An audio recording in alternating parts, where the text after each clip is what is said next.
Hi, everybody. Tom Bialik with the Hobart Chamber of Commerce, coming to you one more time with another installment of Influencers in Action. Today, we're joined by a very special guest. We're joined by Representative from U.S. District 1 from the United States Congress, the Honorable Frank Mrvan. Congressman, welcome. Thank you very much, Tom. Thank you for having us today, and thank you to the Hobart Chamber for all that you do in the community. It's an honor to be here. Thank you so much for joining. Now, Congressman, we know that 2021 was a challenging year, to say the least, and I'm sure it was a learning year for you in your new role as Congressman. Just curious, what maybe is one of the learnings, one of the key lessons that you're going to take away from 2021 and maybe apply to the future? Well, I think one of the lessons that I've learned is how important it is to be district-centric, how important it is to make sure that we have deliverables here for our region. We have a lot of moving parts here. We have the extension and expansion of the South Shore, which will impact a lot of communities. We have something that's important is the Indiana Dunes, which is a national park. So the quality of life, making sure we have clean air and clean water. But I guess fundamentally one of the lessons that I've learned is that you've got to be able to stay connected to your constituency, understand what's going on here regionally within the state of Indiana and within the United States. So being a good listener and making sure that we apply the leverage of the position of Congress to be able to benefit the masses here in Northwest Indiana is one of the lessons that I've learned. Also, as I'm in the Capitol, building relationships, making sure that I am using my position to build relationship and networking so that I know where to go to have deliverables when our residents and our constituents have issues, that we're able to solve those issues and be able to get direct answers pretty quickly. Congressman, take us back a few years. What did your path look like to get you to where you are today? The path was the same path that a lot of individuals have, a lot of hard work. For 15 years, I served the public as a North Township trustee, 180,000 people. We made sure that we were reactionary to what was going on in the community. We worked on the educational component.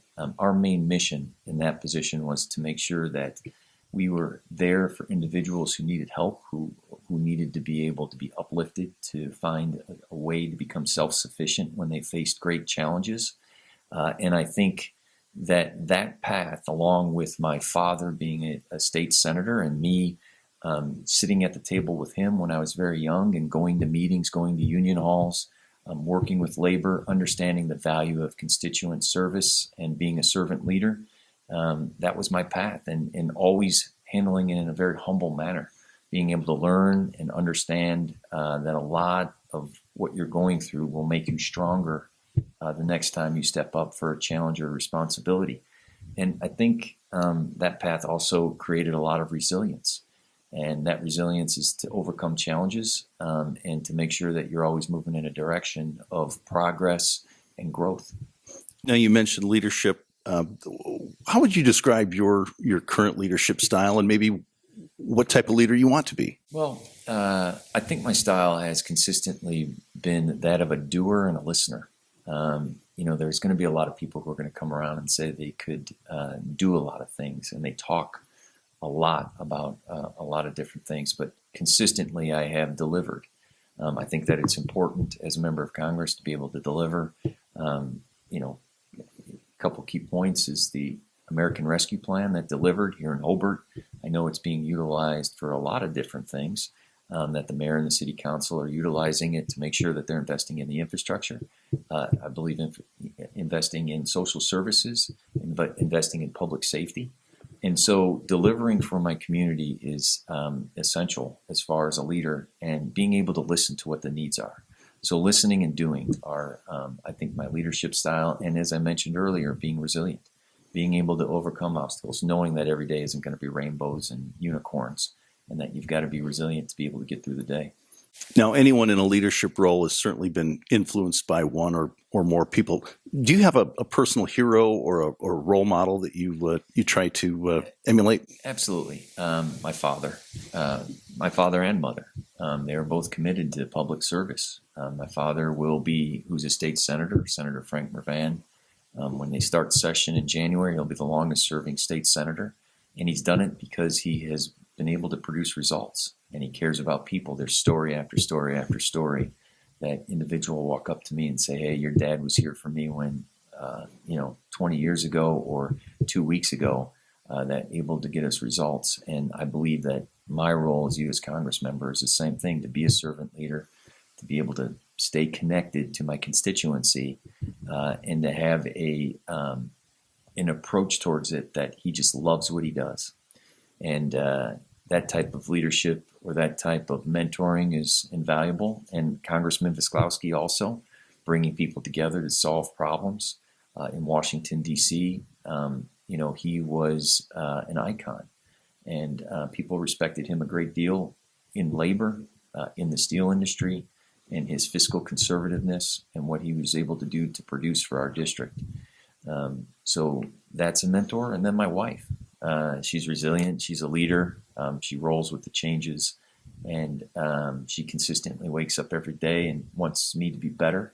And I think that that's important. I think we should expect that out of a lot of people. So those are the mentors that I have. And I want to also mention, because I thought about this prior to coming, there's always one teacher that really influenced me, and that was George Jansich. He was the baseball coach. He was towering and intimidating, but he demanded results from you. And he was my government teacher. And he always had this expectation of wanting to see me succeed and be part of government when I was 18 years old. He had this vision for me. And so that is something that is invaluable when a teacher can impact someone's life. So you talked about your father, Congressman Visklowski, the coach.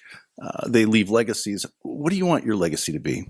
Well, I think that humbly, I want other people to determine what my legacy is. But, right now, what I want to do is keep delivering for our community, and being able to realize that it's important that people have opportunity, equitable opportunities for employment, making sure that the steel industry is thriving, making sure that we get through this pandemic in a safe manner, and finding economic stability, and then the vision of Northwest Indiana, the Marquette Plan, the National Lakeshore, the extension and the expansion of the South Shore.